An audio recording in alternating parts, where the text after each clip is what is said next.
July 9th, workout breakdown, leg partner day. Hopefully people don't see partner and immediately just shut this video off.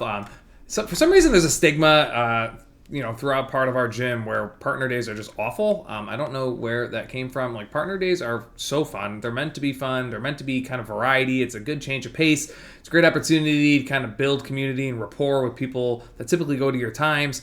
It doesn't need, I think the stigma is that, like, everybody turns into a competition. Everybody compares themselves to everybody. Everybody feels like they're going to let their partner down, or, they don't have a partner that's good enough. Like, that's not how this is supposed to be. Like, partner days are like, I'm just going to take somebody and I will adjust my output and my ability based off of the person I have. Like, that, it's that simple. So even if I were paired with somebody who's significantly less conditioned than me, then I just try harder, or I pick up more reps, or, it doesn't need to change, the joy that's in partner day. And it can go vice versa, the other way around. If you're somebody that feels like you're holding somebody back, that's fine. Like, a little humility is not a bad thing. Like, you can do as much as you can and just be vocal. Tell that person, like, hey, I can't do what you're doing. Like, I'm going to do lesser. I'm going to try my hardest. And then, I'm going to lean on you to pick up some of the slack. Like, a little conversation goes a long way. And again, once we get over that little tiny hurdle, for those of you that, have that hurdle in front of them, they're really, really fun. So anyways, we play test this a couple weeks back. You go, I go. These are the same thing. I just wanted to make it clear on the distances ran. So option 2 is what we play tested. It's actually lesser than what we play tested, but we play tested with a little bit more time. So I had to cut it down a little bit because, we did it with 55 minutes, and it was still really hard to finish. So we cut this down a little bit. If you're curious, we play tested with 2,000 meter runs. But option 2 is kind of like the main goal eventually, mile run between you and your partner, deadlift, mile run, walking lunges, mile run, singles or double unders, mile run, and then calories road. Again, all of this is you go, I go. So you can break it up any way you want. You can use whatever weights you want. Obviously, on an individual level, your goal is to use, weights that are most suited for you, not to cater your workout and what you're choosing based off of the person you are with.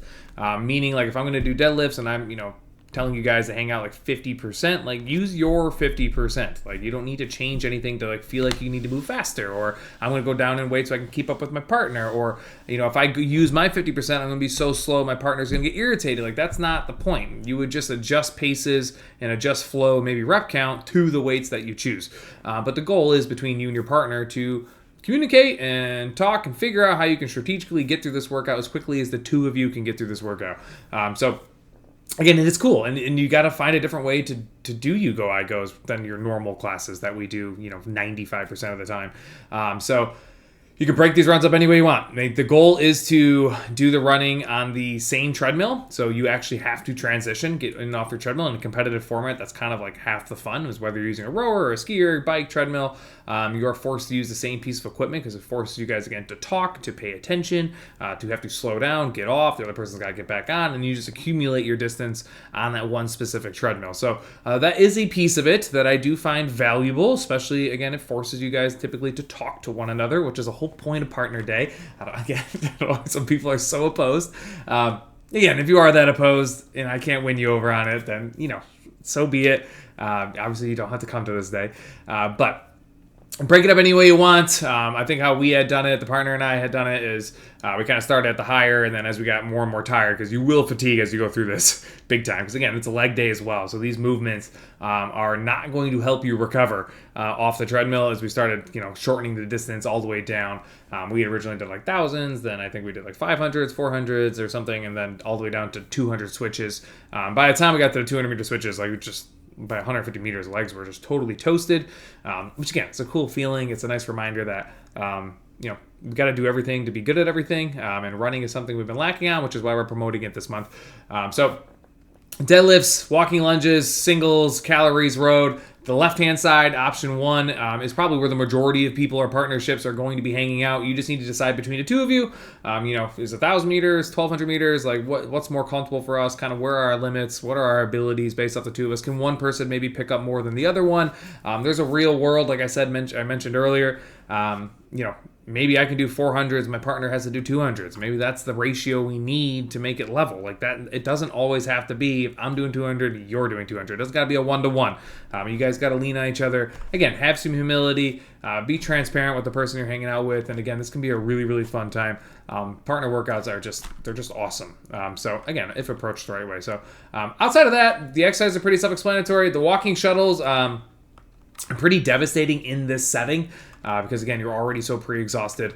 When you guys get down there, you're going to choose 8, 10. Obviously, if you're on the right hand side, 12 total shuttles. So down and back is 1 shuttle, walking lunges. You just need to do them together. So it's not like 12 each or 10 each, just to be very clear.